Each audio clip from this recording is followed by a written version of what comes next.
What's up guys, welcome back to the channel. I am going to be doing a transition from this channel to another channel. I'll definitely post the link to the new channel that I'm creating, just purely because I want to have a channel dedicated to Yu-Gi-Oh content. Let's run through my plays, or just my thoughts on the hands that I have and the plays that I do. So I think we are going second, I can't remember, but let's say we are going second. We've got 2 interruptions, we've got a board wipe, which is great. We have Ray, and we have Mystic Mine, which is always nice as well. So let's actually see what we go. So I think we go second. So they just passed. My immediate thought is that they have an evenly matched in hand. So we don't want to commit to anything in main phase 1, just purely because we don't want to give them any pluses. So we are going to normal summon Ray and obviously attack with Ray, and then go into Hayate to send a card that we need to get our resources going. So they do have the Gamma, I do have the Ash, so I'm going to have to Ash that just purely because I need to get the Hayate online or on the field just so I can start getting my resources going. Yeah, so Gamma's going to stay in the hand, and that at least is knowledge for us that they have a Gamma in hand. So I'm going to use the Kagari add back the Area 0, which we sent with Hayate. We are going to target the Lightning Storm. It is a dead card in our hand. It's not a card that we're going to use, so we might as well try and get something out of it. We do hit the multi-roll and the Hercules base. We are going to take the multi-roll just for next turn. I don't necessarily want to commit the multi-roll this turn, just purely if they have Twin Twisters, Cosmic Cyclone, or any back row removal, essentially.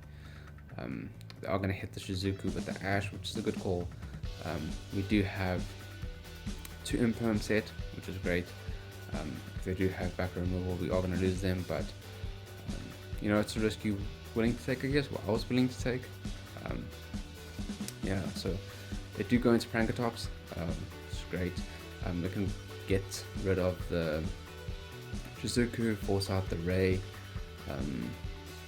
The Imperms won't work on it because it'll just tag itself out when we do target it. So yeah, they do attack in Shizuku. We go into Ray. They do try and destroy the Ray, force out the Ray, because they probably have a non-interaction in their hand, and they do Gamma that, so they are going to get resources on their side of the field. It's still in the battle phase, so we are taking a chunk of damage.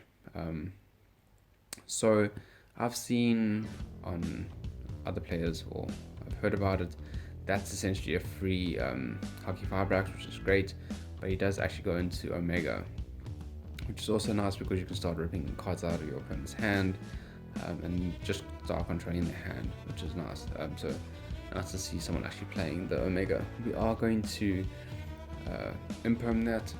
So that, I think that is to, yeah, Spanishing itself and a card from my hand. So I do want to try and keep these just purely because I can try and get my resources back with multi-roll, and that is also just a good card to have. And if they ball the field, then you can just Mystic Mine them. So yeah.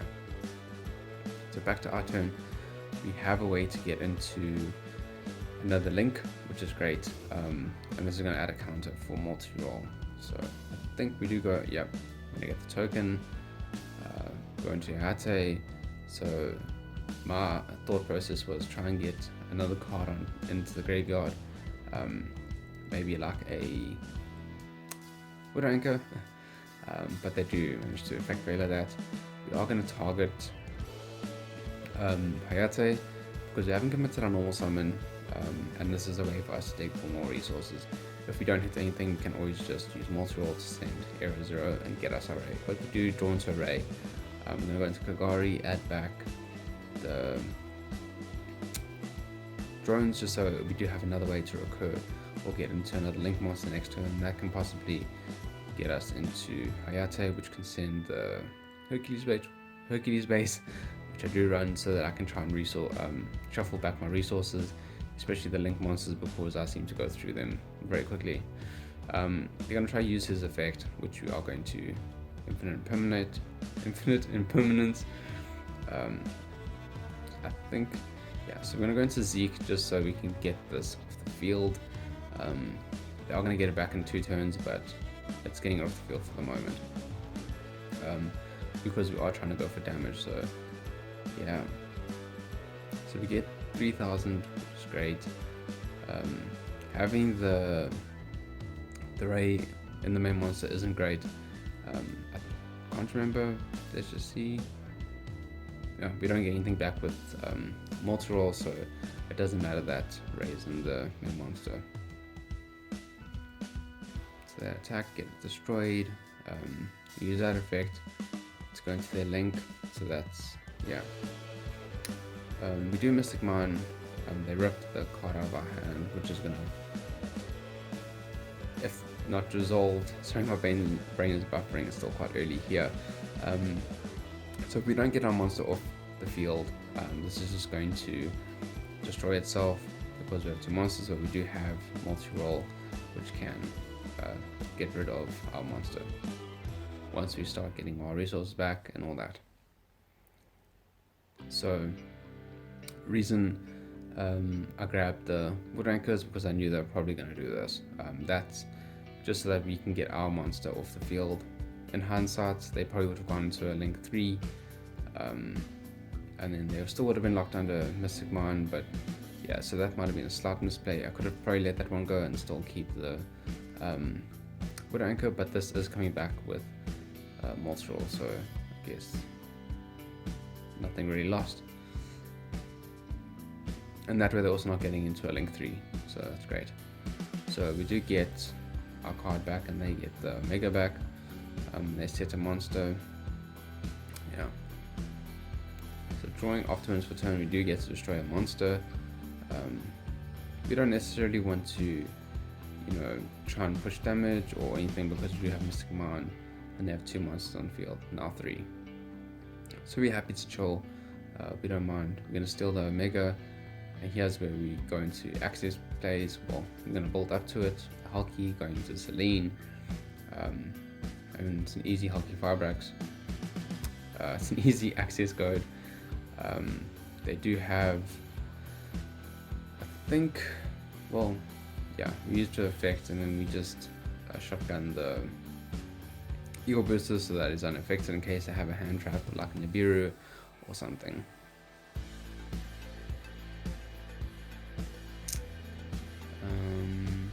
Yeah, that's just, I think, yeah, access takes the game.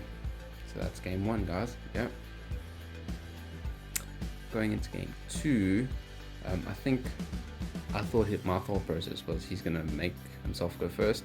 So I just kept my side deck the same, but I think I took out the Dark Ruler no more, and I think I put in the Cosmic Cyclone. So 2 Cosmic Cyclones in and 2 Dark Ruler Mores out. So let's see, we are going first. So we opened the evening match, which is fine. I like to keep this in just purely in case. So we do have a way to get into resources because we opened Ray and Area 0, which is a good combo to try and get cards out of your deck or pieces that you need. So we do not hit anything, and they do Ash the Shizuku, which is always a good play. Yeah. Opening with Pot of Extravagance, great, draws 2 cards for free, and then just a bunch of plays. So we don't have any interruptions. They get to take or use our Shizuku for the link, and we are taking a bit of damage, and they said 2. So this was a pretty bad top deck, I guess. We would have liked it in our opening hand, but yeah, evenly matched we couldn't use because we have the Area 0. We do top deck the, did we have this in our hand? I don't think so. No, we did. Yeah, so we're gonna afterburners, destroy monster. It's gonna get an effect. That's not too bad. We're gonna Monster Reborn the Ray. Would have loved to have kept that. They do Cosmic Cyclone the Area 0, which isn't nice. Then they get to destroy Kagari, I bring back the Ray, because I think I've already used Ray's effect, yeah. But I'm just going to destroy this, so I can try and get, try and minimize the amount of resources. So we do have the Nibiru and Evenly in hand. Ideally, if they commit too much to the board, essentially with monsters, we can Nibiru them. If they commit too much with monsters and or back row, we can even match for quite a bit of value. But unfortunately they don't, and it's a pretty simplified game state. I'm just going to attach the Hercules base so they can't attack with this. They can just link off, so we are just trying to stall.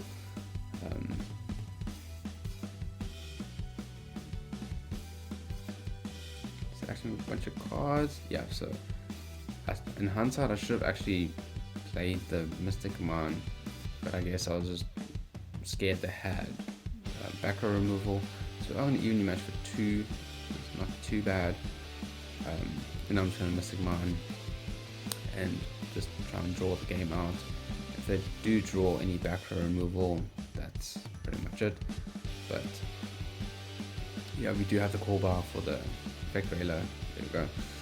So we are going to need this to go through, just so we can try and get resources. You don't want to go for the area 0 because Mystic Command is there. We do want to use the multi-roll as well to send our monsters, so that it keeps them locked under Mystic Command, but unfortunately we both have the same amount of monsters, so we are going to lose Mystic Command, and they're going to be able to go off and use our monster for link and pretty much get us for game. Yeah, pretty interactive game. A lot of thinking involved, but just I don't know if I could have made different plays, but I do believe that, you know, we both did really well with what we had. So going into game 3, I chose to go second, just really because I put in a lot of my, or keep in the going second card, so hopefully they commit a bunch of cards and I can get a blowout with possibly like an even match or something to that effect. So yeah, we do open, wow, okay, an Ash, a EDOPRO, and Infinite Permanence, so we've got 2 negates. This we can activate on our turn if they set a card, because it won't trigger the destruction effect. And if they have a resource engraved, then we can EDOPRO it. Not having a way into Ray or into a Link monster is not the best, but that's a hand we got dealt.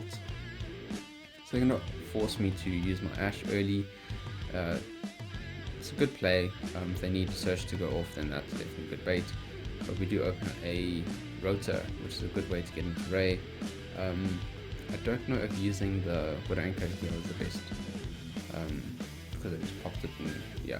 I'm just going to EDOPRO the monster, just as another resource out of the graveyard. Going to Ray, we're going to go into High straight so we can try and get resources into the graveyard, like the Area 0 which we sent. Grab that one back. I'm just going to set these 2. Yeah, we actually got the Widow Anchor back, probably because I wanted to try and get the gates. Yeah, so I sent the Area 0 to Grave, so that will put 3 spells on Grave, and that would turn the Widow Anchor online. So we essentially had 2 negates and steal with the Widow Anchor, and then drawing or getting the multi-roll with, which is a good return. So here we're forced to use it or lose it, because they have a Cosmic Cyclone. Yeah, I just activate that for kicks. I know it's not going to resolve. So here they probably get to destroy it. I think they pretty much have game. I don't have any interruptions. Yeah, so that's game. So no, it's 7 minutes short. Yeah, I think this was a game against Chris. Beautiful top deck, Mystic Mine. I actually did thank him just for putting up with Mystic Mine. I know a lot of players don't enjoy going against it, but yeah, I am very thankful, Chris, that you put up with me and Mystic Mine. We don't have any plays, so we're just going to try and stall out the game with Mystic Mine. If he does draw an out to it, then that's it, but we don't have any resources in our hand, and drawing a effect value of a turn is not the best. Yeah. So I think he does get the out. He goes into a Blacklisted Soldier of Chaos. That's pretty much untargetable because he used level 7, I think. Yeah. So we can't use our cards on it. He's pretty much got game. I just summon that back. But then he goes into access code, and that's game. So we'll play Chris. It was really fun. Guys, let me know what you think about the video. I don't know if I mentioned this at the start of the video, but I did record this live, but it was quite a big file, so I wasn't able to upload it. I will try and upload possibly if there's shorter matches, I'll upload them. But yeah, just let me know what you guys think in the comments, what needs to be improved. I don't know when I'll get better audio, but I'll try and make the audio as good as I possibly can. But yeah, let me know what you think. Again, Chris, thanks for being such a good player. I think I had like a little conversation with him in the chat while we're actually playing. So yeah, guys, I know sometimes when we're actually playing, it's quite hard to interact or just communicate. We're trying to dealing with the timer and just. But if a player asks for help or asks for a suggestion, because he asked me about removals or counters for Mystic Mine, and I just explained that it's not. I don't think it's a big thing in the meta. Again, I'm not playing a meta deck here, so it was a very odd occurrence. But I think if you are playing, if you want to think broad, I like to try and cater or make my decks cater to everything. So not just Mystic Mine. So if you're going against True Draco or you're going against Altergeist, put in back row removal. Have back row removal.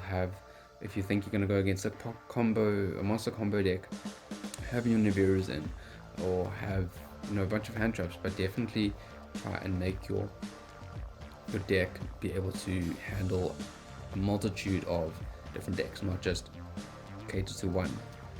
You don't want to be like a one-trick pony, I guess. But yeah, let me know what you guys think in the comments. I'm trying to improve just the look of the replays and all that, so hopefully that transfers onto the recording.